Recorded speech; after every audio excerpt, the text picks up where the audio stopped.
Bonsoir et bienvenue dans cette vidéo. Aujourd'hui, nous allons explorer la nuit la plus étrange et la plus effrayante à travers les yeux des Victoriens durant le 19e siècle. Nous connaissons tous Halloween aujourd'hui et plus particulièrement comme étant une célébration un peu commerciale qui nous vient, ne l'oublions pas, d'Irlande. Et bien sûr, à cette époque-là, et plus particulièrement durant la nuit du 31 octobre, c'est le moment d'aller chasser les fantômes, d'aller chercher des bonbons, de se déguiser et de faire des pranks. Alors, il faut savoir que les Victoriens n'utilisaient pas le 31 octobre pour faire ce type de soirée. On va dire plutôt que c'était l'inverse. Excite les fantômes, vampires et autres ghouls. Non, les Victoriens, eux, ils ne veulent pas se faire peur, mais plutôt mettre en avant ce qui était très populaire à l'époque, la divination. Car oui, pour eux, la question la plus importante de l'année, c'était « Est-ce que je vais me marier ?» Mais alors pourquoi les jeux de divination étaient mis en place durant la nuit du 31 octobre? Alors déjà car le spiritualisme était déjà quelque chose qui était assez populaire à l'époque.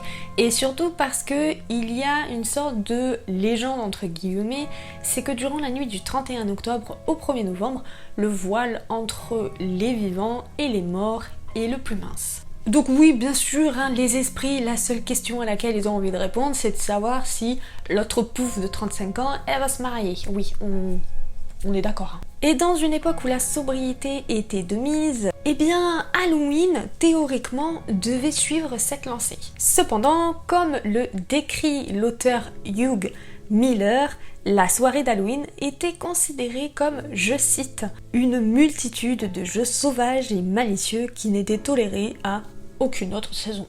En gros, faites ce que vous voulez le 31 octobre, on s'en bat les steaks. Alors bien sûr, avant l'époque victorienne, porter un costume était un moyen de tricher et de se fondre dans la masse des esprits qui tournaient tout autour de nous, notamment en portant des masques assez flippants, je vais pas vous le cacher, ce qui permettait aussi notamment aux enfants de faire du porte-à-porte sans être reconnus. Mais bien sûr, à partir de la fin du 19e siècle, porter un costume durant la soirée d'Halloween était quelque chose d'un peu plus glamour. Alors, c'est dû à plusieurs choses, notamment grâce à l'industrialisation, l'apparition des premiers magasins de prêt-à-porter et des magazines qui ont commencé à publier leurs premiers catalogues, comme le montre ce Guide to Fancy Dress datant de 1887. Et même la reine Victoria se permettait de faire des petites frivolités qui ne ressemblaient pas à une reine d'Angleterre, à coups de feux de joie païens, de sorcières que l'on jette dans le feu à coups d'alcool,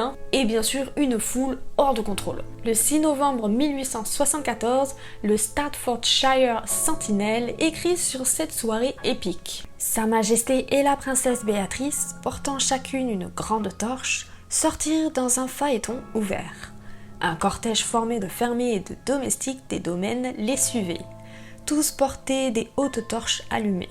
Ils traversèrent le parc et firent le tour du château et la scène qui se déroulait pendant le cortège avancé était très étrange et frappante. Pour ce qui était de participer à une fête, rien de plus simple que d'envoyer un navet, le fameux Jack aux lanternes, issu de la tradition populaire irlandaise Stinging Jack. Car oui, les citrouilles, ça c'est plus un truc américain.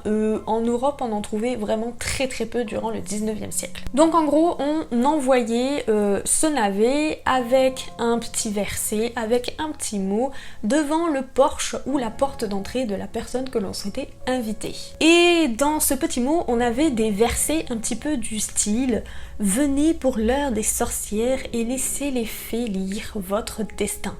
Ne révélez à personne ce complot secret ou bien le malheur et non la chose vous sera lot. Ouais, ça promettait quand même pas mal, Et c'est vers la fin du 19e siècle que les Victoriens s'amusaient avec des jeux entre guillemets que l'on connaît encore aujourd'hui. Si vous avez un jour essayé d'invoquer Bloody Mary ou un autre esprit dans un miroir le soir du 31 octobre, eh bien sachez que les Victoriens faisaient un peu la même chose, mais c'était pas aussi glauque. Comme le relate le livre Books of Days de Robert Chambers. Pour connaître notamment le visage de son futur mari, la jeune femme se posait devant un miroir, possiblement dans une salle pas trop éclairée avec une seule bougie. Et si cela marchait, elle avait la chance de pouvoir voir soit le visage de son futur mari et là, wouhou, elle était contente, ou alors si elle voyait un squelette ou juste un crâne, ça voulait dire qu'elle allait mourir. Sinon, pour alléger l'atmosphère, il y avait des jeux comme celui-ci appelé Apple Bobbing. Plusieurs personnes se mettaient tout autour d'un sorte de bassin avec de l'eau, des pommes dedans et bien sûr les personnes qui devaient y jouer n'étaient que des célibataires et on va pas se le cacher, 90% c'était des femmes. Alors ces personnes-là devaient attraper une pomme avec la bouche sans céder des mains bien sûr parce que sinon c'est de la triche. Et la première personne qui réussissait à attraper une pomme avec la bouche sans céder des mains, encore on le rappelle, allait se marier dans le futur. Il y avait des jeux assez rigolos et ces jeux ne venaient pas de nulle part, en fait ils étaient pris de certains poèmes comme celui de Halloween de Robert Burns, mais il y avait aussi des articles parus dans des magazines, un petit peu comme les magazines que vous voyez encore aujourd'hui, où dedans il y avait genre des espèces de conseils matrimoniaux réservés pour le 31 octobre, comme dans les magazines Harper's Bazaar, qui prônaient notamment le romantisme maladif. Et ces magazines ont énormément gagné en popularité durant les périodes d'Halloween à partir des années 1870. Mais, eh oui, vous connaissez un petit peu l'époque victorienne, vous savez qu'ils s'étaient un petit peu timbrés à certains moments. Et bien sachez qu'il y avait des jeux qui étaient quand même plutôt dangereux. Et un de ces jeux était la pomme et la bougie. En gros, il y avait un bâton suspendu horizontalement avec une ficelle. Et à l'extrémité de ce bâton, il y avait une bougie et une pomme. Ah oui, et bien sûr la bougie était allumée. Et selon le livre, là encore, Book of Days, je cite, « Le bâton étant fait tournoyer rapidement, les fêtards se lèvent successivement et attrapent la pomme avec leurs dents, sans utiliser les mains. Mais il arrive très fréquemment que la bougie revienne sans qu'ils s'en rendent compte et leur brûle le visage ou les enduit de graisse. » Tout ça, je le rappelle pour savoir quel sera votre futur amoureux. En termes de nourriture, les Victoriens étaient assez inventifs. Ils avaient une tradition, c'était de faire cuire un espèce de gâteau avec à l'intérieur des objets dangereux. Notamment, il y avait une aiguille à coudre, il y avait un dé à coudre, une pièce de 10 centimes et une bague. Si vous aviez la chance de tomber sur l'un de ces objets, eh bien soit vous vous étouffiez, du moins c'est une théorie, ou soit vous aviez la chance de voir votre avenir prédit. Donc la bague, comme vous vous en doutez, signifiait le mariage, la pièce de 10 centimes signifiait la bonne fortune, et l'aiguille et le dé à coudre signifiaient que vous resterez célibataire à vie. Oui, parce que oui, selon les Victoriens, comme ça vous auriez le temps de coudre vos vêtements. Vous connaissez tous le candy corn, ce bonbon qui fait fureur aux États-Unis aujourd'hui, bon qui est pas trop présent en France, mais il faut savoir qu'il a été introduit durant l'époque victorienne, vous l'avez dans le mille. Et il a été notamment popularisé durant les années 1880. Appelé à l'origine Chicken Feed, ces bonbons étaient notamment accompagnés d'un slogan Something worth growing for, ou littéralement en français, quelque chose qui vaut la peine d'être chanté. Et par la suite, celui-ci a changé de nom parce que chicken, c'était pas trop cool quoi. Il y a un sujet très intéressant qui est le porte-à-porte, ou le trick-or-treat aux États-Unis et en Angleterre, et littéralement en français, un bonbon ou un sort. Eh bien, cette tradition qui peut paraître innocente aujourd'hui ne l'était pas vraiment durant le 19e siècle. Si aujourd'hui on demande souvent des bonbons quand on tape aux portes de nos chers voisins, à l'époque, les enfants et les adolescents y allaient un cran au-dessus. Alors, les porte-à-porte, eh bien, souvent à l'époque, c'était réservé aux pauvres qui demandaient notamment des soul cakes, donc des espèces de gâteaux que l'on donnait à ces enfants. Et si jamais on leur refusait quoi que ce soit, eh bien les enfants et les adolescents se vengeaient. Alors pas la petite vengeance, vous savez, du style les œufs sur la porte. Par exemple, votre vieux voisin grincheux là, il vous casse les pieds, bah dans ce cas-là, vous lui prenez tout son bétail et vous allez les laisser en liberté. Voilà.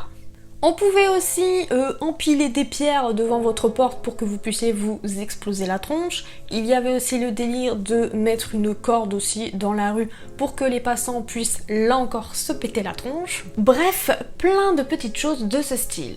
Même si ces méfaits peuvent paraître complètement banals aujourd'hui parce qu'à cause des réseaux sociaux on est un peu matrixé et on en a vu des horreurs, eh bien il faut savoir qu'à cette époque, tout ce que je vous ai dit là, c'était un peu chiant. Mais une chose encore plus dangereuse pouvait vous arriver si vous étiez assez idiot de croire que la divination allait vous apporter quelque chose. Et je vous présente un article datant de 1896 du Canterbury Journal avec un titre assez accrocheur, Halloween a causé sa mort.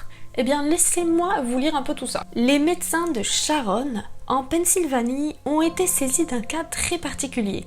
Miss Luella Miner de Charleston assistait à une fête d'Halloween et les invités se sont laissés aller à des légendes familières d'Halloween. Mademoiselle Miller avait entendu dire que si une jeune femme avalait un cœur de poulet, son futur mari serait le prochain gentleman qu'elle rencontrerait. La jeune fille tenta l'expérience et le cœur se logea près de la trachée, provoquant la formation d'un abcès dans la gorge. L'état de la jeune fille s'aggrava progressivement jusqu'à ce que l'abcès éclate et se vide dans sa trachée, l'étouffant jusqu'à sa mort. Et sur ce, eh bien je vous souhaite un joyeux Halloween.